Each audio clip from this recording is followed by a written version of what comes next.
Machine Masters. My name is MGtheFuture. Today I'll be doing What Would Producer Do? In this particular video, I'll be revisiting Jay Dilla. So this will be What Would Jay Dilla Do? In my last video I did, this probably marks the 1-year anniversary of that video actually, if I think about it correctly, but I did it in Ableton Live. And I got a lot of positive feedback about that particular video. Hopefully we'll link that video so you can check that out if you're a digital audio workstation user. But some of the criticism that I received from that video was more about it wasn't true to the tools he used. And I'll be doing a track from his Donuts album called Time, the Donut of the Heart. And it's said that he's used the SP404 to make a bulk of those tracks, if not all of them, during his time in the hospital. So I have my hands on the SP404, and I'm going to share some techniques using that track as a reference to kind of inspire you guys to check these machines out. Also, these kind of tips can be applied universally to Maschine, Akai, so on and so forth. So let's get to it. This particular track samples the Jackson 5, All I Do Is Think of You. It also has some secondary samples used as vocals or kind of like interludes type thing, which he likes to do a lot. And of course, Kanye West has borrowed from that since then. So I'm going to check it out on the SP404. I already sampled this particular track into the machine using my iPad and an aux cable, which is dope about this because it runs on batteries and you can take it anywhere you want. So I sampled everything from YouTube, and since the goal of this machine is to sound lo-fi or gritty, the quality of it being a record or MP3, all of that goes straight out the window. It has its own grainy quality. So let me play you the samples that I sampled first, let you hear them, and then explain the concept behind why I grabbed what I grabbed. So here's the first one.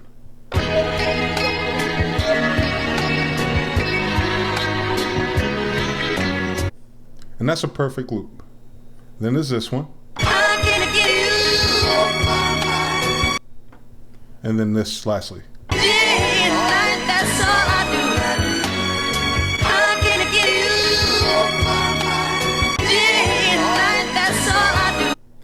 So it's one main sample, which is the intro. And then this is the bridge or hook part. Going back and forth. What's important about using this kind of machine, since it doesn't have a waveform display, you can't see zero crossings, you can't use warp markers or time stretch markers like most programs do, everything's by ear. So it's critical that you trim these to perfect loop, and that's what I had to do. And you want to do that before you even begin chopping them up. So you notice if I hold the first pad down, it'll just loop.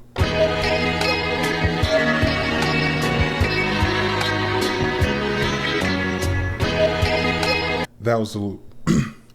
And because the BPM is kind of approximate on this machine, you can change it to some limited time or degree, but it isn't as effective as your computer. So that takes a lot to get used to. So what I try to do is set them all to around the same range. So this one will read 151, and that one will read 150, which is fine. It's close enough. And when you're playing live, it's not going to make a lot of difference, especially when it comes to resampling. Resampling is when you arm a new pad to record audio while you're playing other pads. And a lot of SP users do that rather than using a sequencer or, in our case, Maschine and Ableton Live in the piano roll. So I'm going to put a phrase together using resample and show you what that's all about.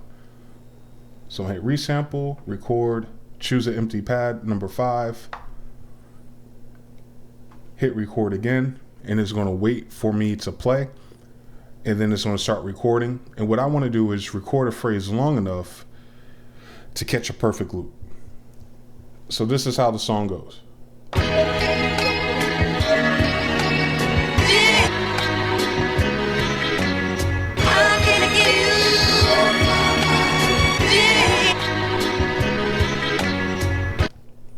So I caught it right at the end. And what you can do on this machine is, since you're using timing and live in your ears, you want to save a little bit room or even let the loop go one more beat so you can catch that last beat and trim it back.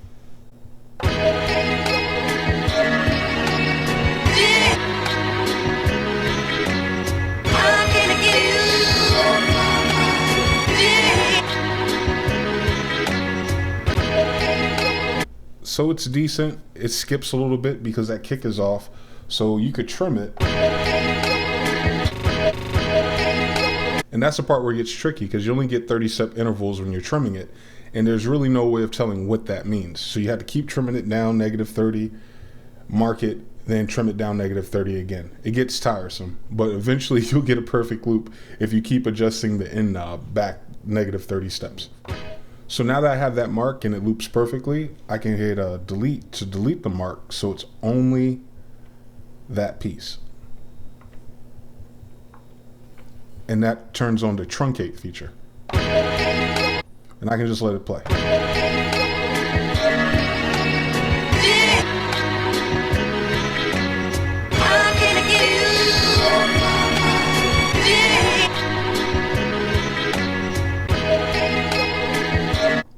So that's the main part. The other tricky part is, you'll notice in his, all the voices are pitched down. Since this machine doesn't have a real time stretch, it's nearly impossible to do that. Because if you throw it in Serato, you know, you could find the target key, set the key, and then change the tempo. And I think Jay Dilla's version's around 92 to 95 beats per minute, and you're done. You just find the chop points and replay it. But on these machines, that's not the case. So they do have a pitch function, and that's exactly what I think he did. So MFX 21 pitch.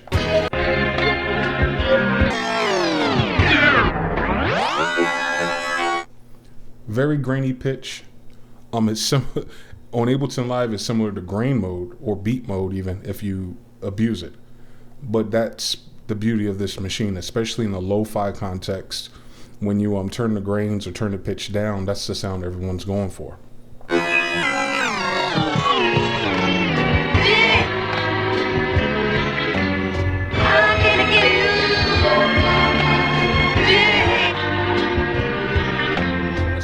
That's more like it. The knob is very sensitive, so you adjust it just minutely. But once you have something you like, you then resample it again, because the moment you take that effects off and put it on something else, it's no longer there. So to keep the effect on the pad, you record a new pad, and that's what they call resampling of that effect on a new pad. So we'll do that on the pad next to it, arm record, and let this play all the way through.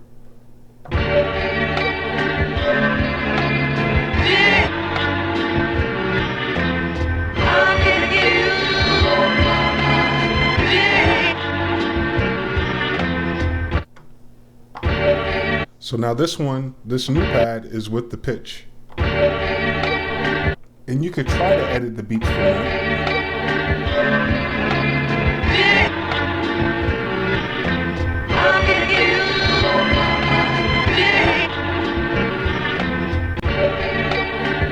And this machine perceives that 70 beats per minute is the highest I can go.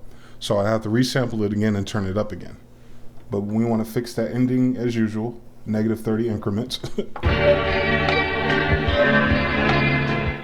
Cool, so this particular loop works pretty good.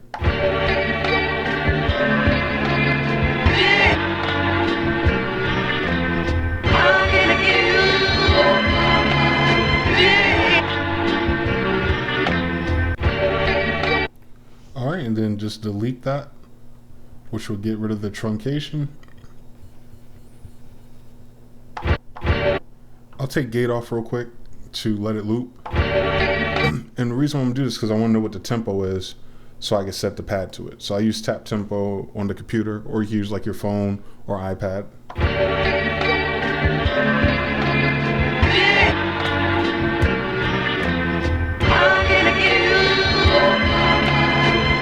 So it's about 75. So you want to tell the computer, or you tell this machine, that this is 75.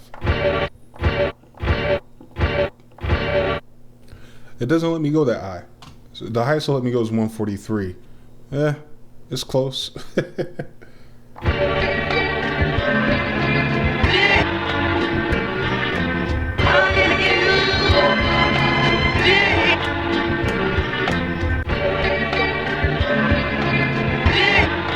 Which is okay. So in reality, it's now the tempo of the Jay Dilla song, which was around 94, 95. But the machine thinks it's 140. So what I want to do is record that as a pattern. So I'm going to pattern select mode, record,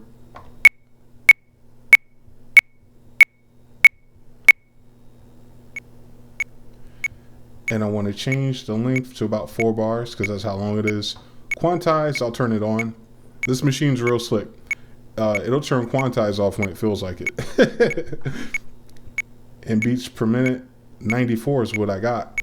So I'm gonna try to keep it at 94 and see if it'll record it at 94, although the sample thinks it's 140.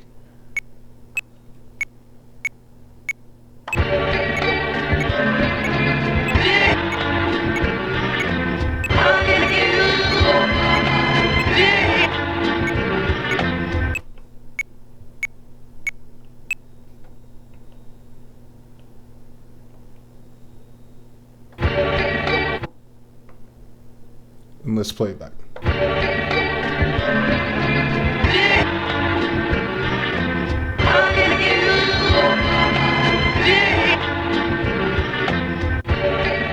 Not bad. So now it's in pattern mode. It's not resampled, it's not live audio, it's the actual sequencer in the SP.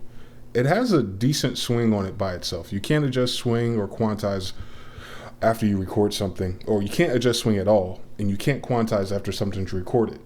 So because of that kind of workflow and it's a little bit more tricky, what I like to do is copy and paste the pattern of just a sample to a new pad and leave it there just in case I mess up on drums. So it's like function, pad 1 for copy, pick a new pad to paste it on. And hit record to confirm it. So I have it on both pads now. So on pad 2, I can do drums.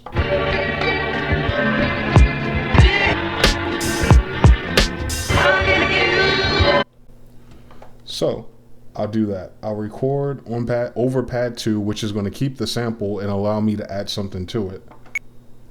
I'll turn quantize back on because it's off. Length is going to stay 4. BPM is going to stay 94. Hopefully quantize stays on because it'll sound terrible knowing me.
So that's pretty much it.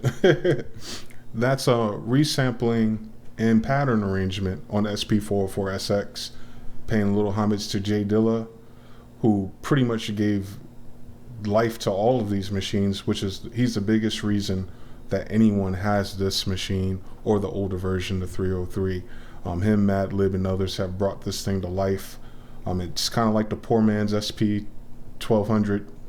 But it has its own voice, it has its own sound. Very interesting machine, very fun to work with, a little bit more time intensive as far as getting certain functions down that come with a right click on a mouse on your digital audio workstation. But once you understand what it does and what's going on, and you commit these different functions to memory, because it becomes hand and eye coordination as far as the blinking and the lights and the functions, is really easy after a while. It took me about 2 days to be able to understand what this machine is.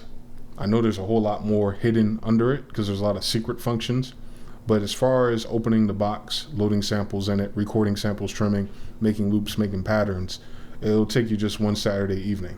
So I encourage you guys to check it out. This kind of circumvents any third-party plugins you need for that sound. And then trying to figure out how the guys back in the day, such as Jay Dilla, did what they did with these machines gives way more appreciation and way more props to those guys, those pioneers. They're definitely geniuses because definitely thinking outside of the box when it comes to this box. But anyway, I'm MGtheFuture. I want to thank you guys for tuning in. If you like this video, leave a comment below, like, subscribe, all of that. If you have any questions, comments, or concerns, you can reach us on social media. I'm at MGtheFuture. You can also follow at the Machine Masters. We'll leave that at the bottom of the video. Until next time.